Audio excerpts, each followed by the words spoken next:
Assalamualaikum warahmatullahi wabarakatuh dan salam sejahtera cikgu ucapkan pada semua murid-murid tidak kira di mana berada.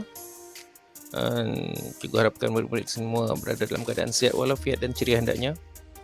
Bertemu kita lagi dalam sesi pembelajaran Bahasa Melayu tahun 5. Di sini Cikgu Roy dan cikgu harap murid-murid semua bersedia untuk aktiviti kita pada hari ini.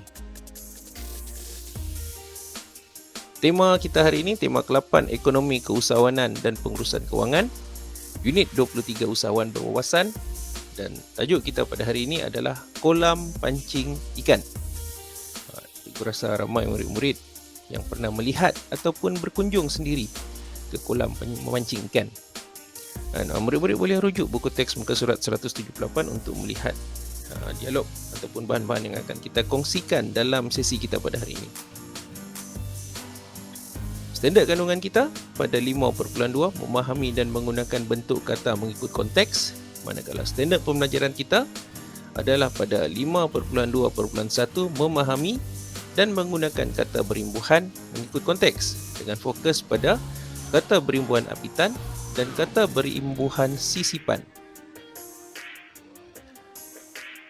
Kriteria kejayaan di akhir sesi pembelajaran, murid-murid akan dapat yang pertama, mengenal pasti kata berimbuhan apitan dan sisipan yang terkandung dalam petikan. Dan yang kedua, murid-murid akan dapat membina ayat menggunakan kata berimbuhan apitan dan sisipan yang diberikan. Untuk sesi kita hari ini, aktiviti kita dibahagikan kepada 4 bahagian, iaitu yang pertama mengenal imbuhan apitan dan sisipan, yang kedua membaca dan memahami petikan, yang ketiga menyatakan ataupun mengenal pasti imbuhan di dalam petikan, dan yang keempat, membina ayat. Dengan tidak membuang masa, kita pergi ke bahagian yang pertama, iaitu imbuhan apitan, mengenal imbuhan apitan dan sisipan. Okay, apa dia imbuhan apitan dan sisipan? Imbuhan apitan adalah sejenis imbuhan yang terdapat pada awal dan akhir suatu perkataan dasar secara serentak. Maksudnya, perkataan dasar itu diberikan imbuhan di awal kata dan di akhir kata dasar tersebut secara bersamaan. Imbuhan sisipan pula adalah sejenis imbuhan yang dimasukkan di tengah-tengah kata. Dimasukkan di tengah-tengah untuk membentuk satu perkataan baru. Baiklah, kita lihat contoh jenis-jenis imbuhan apitan. Secara umumnya ada 6. Imbuhan ber, an, men dan i, di dan kan, per dan an, ke dan an, serta imbuhan men dan kan. Ini contoh-contohnya. Imbuhan yang bagian pertama ber dan an, contohnya bertebaran, berlagukan. Imbuhan men, i, menjalani, menemani, memasuki. Kemudian imbuhan di dan kan, imbuhan diusahakan, diperjuangkan. Contoh imbuhan yang keempat, per dan an, pertolongan, perbuatan.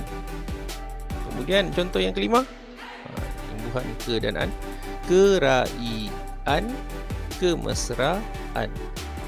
Kemudian yang terakhir, imbuhan men dan kan, mentakrifkan, membuatkan. Ini contoh-contohnya. Nanti murid-murid boleh rujuk di internet ataupun kita boleh lihat nanti pada dialog yang akan kita teliti. Imbuhan sisipan pula secara umumnya ada 4 imbuhan yang ada sisipan l atau el, dan in. Contohnya, imbuhan el, daripada perkataan tapak jadi telapak, jadi daripada perkataan ganggang jadi gelanggang, dari perkataan tunjuk jadi telunjuk.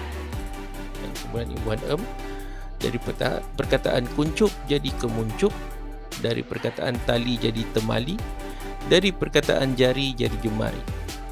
Kemudian imbuhan dari perkataan cucuk menjadi cerucuk, perkataan sabut menjadi serabut, perkataan kuping menjadi keruping. Manakala untuk imbuhan in, dari perkataan sambung jadi sinambung. Baiklah, itu contoh-contoh perkataan. Sekarang kita masuk aktiviti yang kedua, iaitu membaca dan memahami petikan. Murid-murid boleh rujuk muka surat 178. Petikan di muka surat 178, kolam pancing ikan. Ini berkenaan tentang Farisha dan keluarganya membantu perusahaan kolam pancing ikan datuknya. Baiklah, kita baca bersama-sama. Terima kasih Farisha kerana menolong Datuk mengemaskan stor ini. Stor ini tidak lagi selerak. Sama-sama Datuk, mengapakah stor ini dikemaskan? Datuk ingin membuka kedai menjual peralatan memancing. Kedai ini sinambung daripada pembinaan kolam pancing ikan.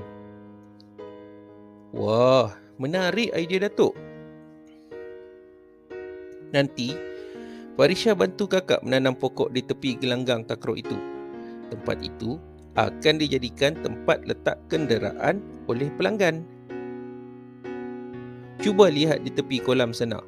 Tebing kolam dipasangkan cerucuk oleh ayah dan Faris agar tidak runtuh. Farisha, buangkan tali tangsi yang serabut itu kerana membahayakan pengunjung. Kemudian, cabutkan kemuncup itu. Hati-hati semasa mencabutnya supaya telapak tangan tidak kelupas. Baiklah ayah. Terima kasih semua. Kolam pancing ikan kita makin gemilang dengan cahaya lampu. Datuk mengharapkan perusahaan ini akan lebih maju. Itu dia dialog ataupun petikan. Untuk menguji kefahaman murid-murid, cikgu sertakan beberapa soalan. Soalan pertama, apakah yang sedang dilakukan oleh keluarga Farisha? Soalan yang kedua, senaraikan kerja-kerja yang dilakukan di kolam ikan Datuk Farisha. Manakala soalan yang ketiga, mengapakah Farisha perlu berhati-hati semasa mencabut kemuncup? Dapat tak murid-murid mencari jawapannya? Okey, di sini cikgu sediakan jawapan sikit.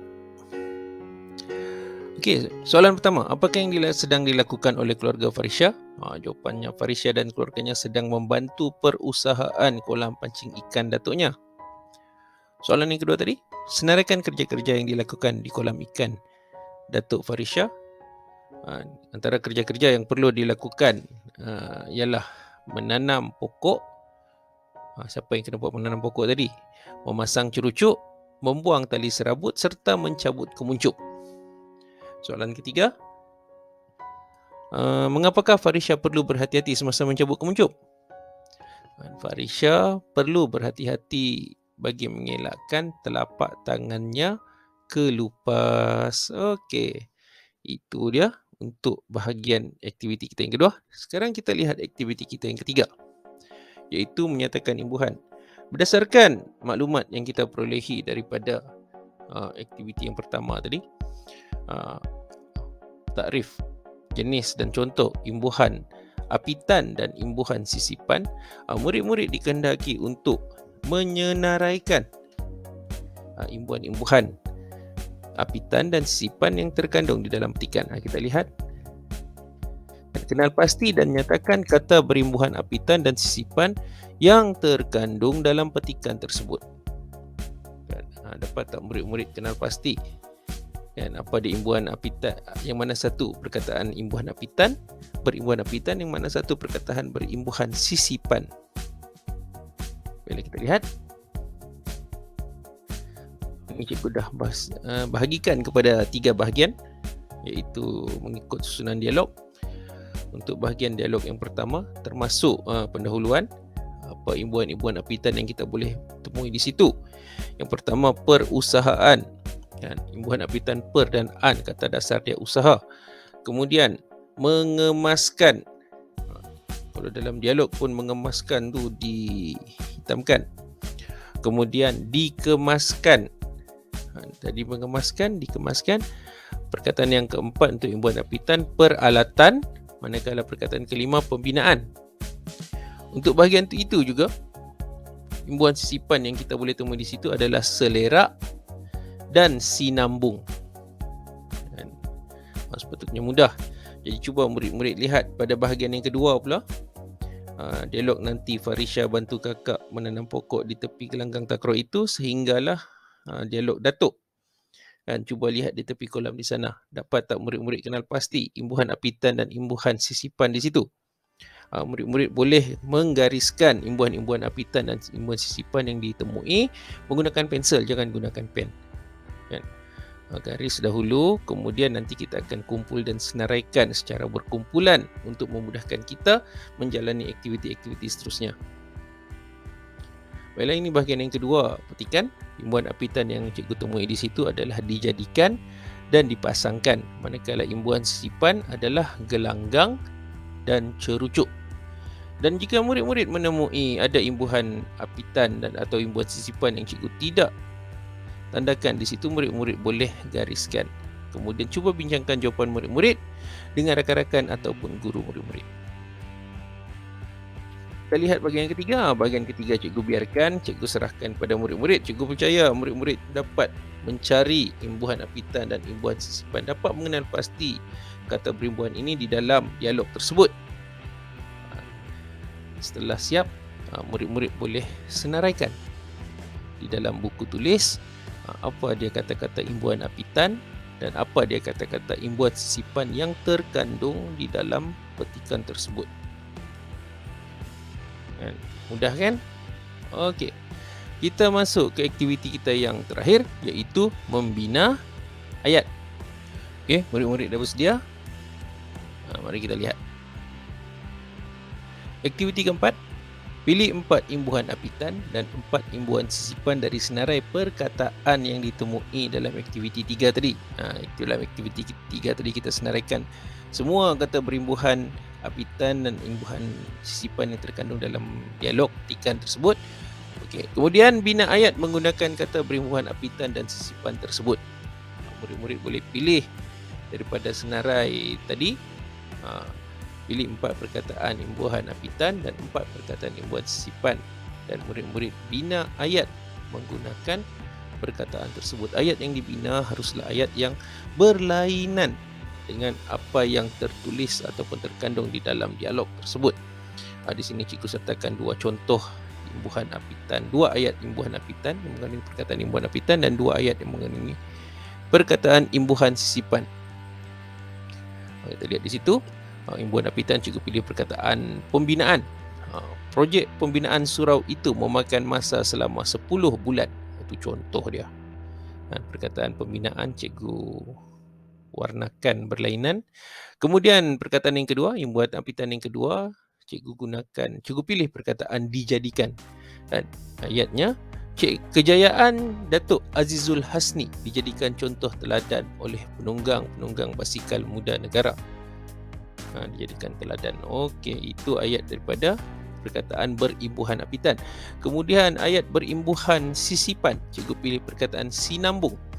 Projek perumahan itu merupakan sinambung kepada perancangan pembinaan bandar baru di kawasan tersebut. Okey. Manakala perkataan berimbuhan sisipan kedua yang cikgu pilih cerucuk. Proses penanaman cerucuk bagi pembinaan menara 15 tingkat itu terpaksa dihentikan kerana hujan lebat yang turun tidak berhenti-henti selama 3 hari. Itu contoh dia. Jadi dengan itu, maka tamatlah sesi pembelajaran kita kali ini. Cikgu harapkan murid-murid dapat memahami dan menguasai maksud penggunaan imbuhan apitan, maksud dan penggunaan imbuhan apitan dan imbuhan sisipan seperti yang kita pelajari pada hari ini. Dan sebelum cikgu mengundur diri, cikgu ingin kongsikan lagi kata-kata untuk renungan kita bersama. Laut. Laut tidak pernah berkira, menumpahkan hasil buat semua. Makhluk mendapat laba dari sumber yang besar tidak terkata, rezeki dikongsi bersama. Laut tidak pernah mungkir, apa yang dicari dimula hingga akhir, khazanah indah di balik tabir. Memandangnya pujian tak lekang di bibir, tenang hati bersandar takdir. Namun, Laut sudah mula terluka, ditoreh sampah buangan mereka, diguris asid dan bahan kimia, ditikam, dicincang para pelupa, hingga parah membawa duka. Laut kini mengharap simpati dari mereka yang masih mengerti. Selamatkanlah khazanah yang tidak berganti untuk kita dan generasi kemudian nanti, berkongsi indah, seni dan rezeki. Terus belajar, terus berjuang. Jumpa lagi.